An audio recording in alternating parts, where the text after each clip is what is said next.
sponsored by the seniors. Because what I'm requesting is for them and me too. Can't hear you. I'm 91. Is that better?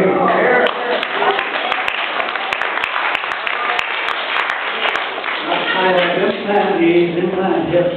I was a cancer person. I'm nearly 18 years. I could go on. Can we see your ID? Point. Going to be a senior any minute now.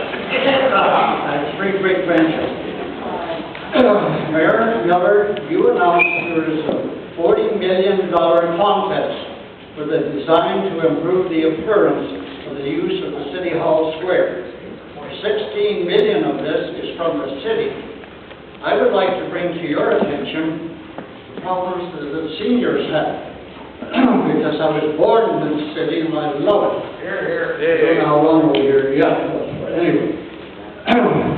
But there is no access to City Hall by the front door by an ambulance, taxi, and this is really a problem for a senior. I gave up driving 2 years ago when I was 90, voluntarily. I still have my license to drive.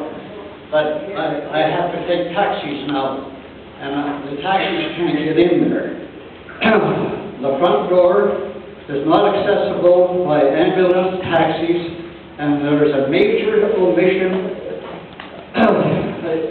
for the visiting VIPs, handicapped like myself and seniors, especially in winter and bad weather. My question is, if you can include this in the list of requirements for the upgrading of the City Hall Square. Thank you.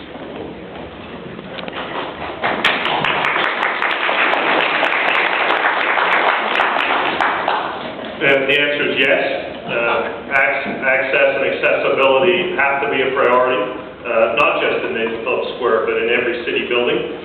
We do a very good job in many buildings, lead the private sector in many ways, but we have to be perfect. We can't do anything but the best in terms of accessibility.